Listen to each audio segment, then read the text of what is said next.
안녕하세요. 김주사 TV입니다.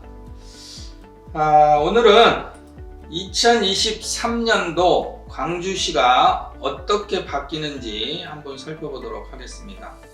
출처는 광주시에서 보도자료가 나왔고요. 8개 분야에 54개 사업을 새롭게 추진합니다. 또 바뀐 것도 있고요.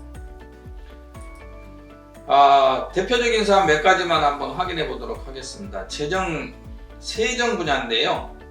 지역개발 채권 면제 기준이 확대됩니다. 1000cc 미만에서 1600cc 미만으로 확대가 되고요. 그 다음에 광주시와 공사 용역 등에 대한 계약 체결 시 의무 매입 면제 기준도 100만원 미만에서 2천만원 미만으로 이렇게 상향된다고 합니다. 두 번째 복지 분야인데요.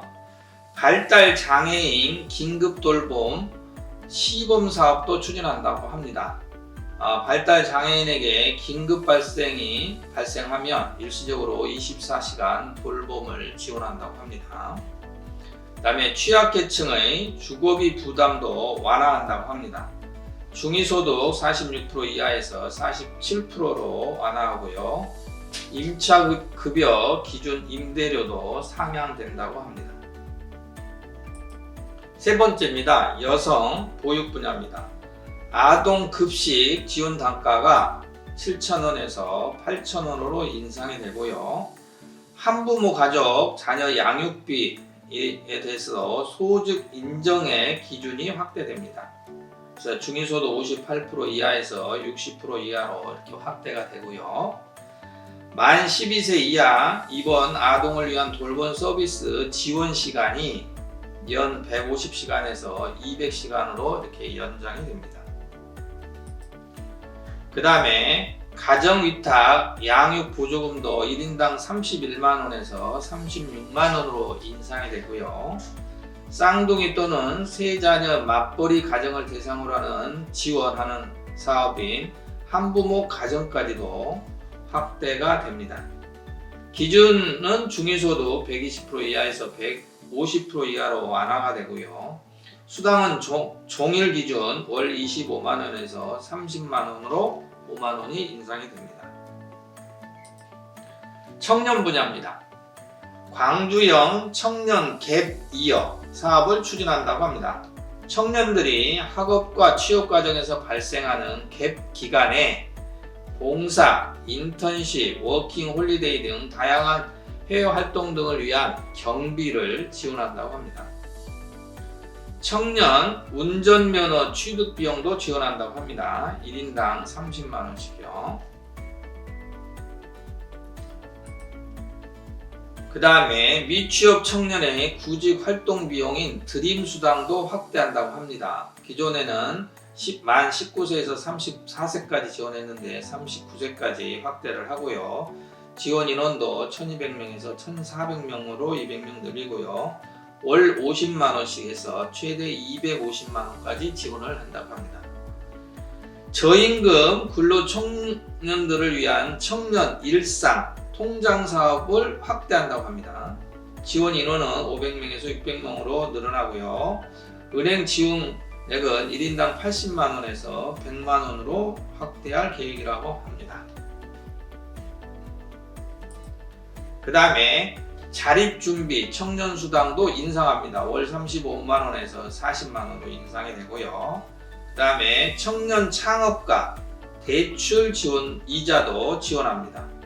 경영난을 겪고 있는 청년 창업가를 대상으로 3%의 대출 이자를 지원한다고 합니다. 그 다음에 사회적 경제기업 신규 채용 청년입니다. 신규 채용 대한 인건비, 교통비를 지원하는데 1인에 한해서 월 200만원을 지원할 계획이라고 합니다. 그 다음에 교통환경 분야입니다. 공영주차장 요금이 2월 1일부터 시간당 1,400원에서 2,000원으로 인상된다고 합니다. 그 다음에 대기환경보존법 시행규칙이 개정됐는데 조기 폐차 지원 대상이 기존의 배출가스 5등급에서 4등급까지 경유차까지 확대한다고 합니다. 경제 분야입니다. 광주 상생카드 발행 할인율이 10%에서 7%로 좀 낮춰졌네요. 설과 추석 명절 기간에는 10%로 다시 상향해서 운영할 예정이라고 합니다. 그 다음에 10인 미만 근로자를 고용한 사업주를 대상으로 근로자 고용 산재 보험료 중 정부 지원을 제외한 사업주 부담분 전액을 최대 3년까지 지원한다고 합니다. 마지막인데요. 제도권 대출이 어려운 저신용 소상공인 중 미소금융에서 창업자금, 시설개선자금 등 대출 중인 시민에게 이자를 최대 4.5%까지 지원하고요. 그 다음에 빅골로는 신규 대출자에게는 최대 4%까지 지원할 계획이라고 합니다. 그 다음에 중소제조업층을 대상으로 기업 경영난 해소를 위해서 저리 운전자금을 총 2,200억 원에서 2,500억 원까지 증액 지원한다고 합니다. 지금까지 한 6개 분야에 대해서 광주시가 올해 어떤 새로운 제도를 도입했는지 한번 살펴봤습니다. 도움이 되셨다면 구독과 좋아요, 알람 설정 부탁합니다. 감사합니다.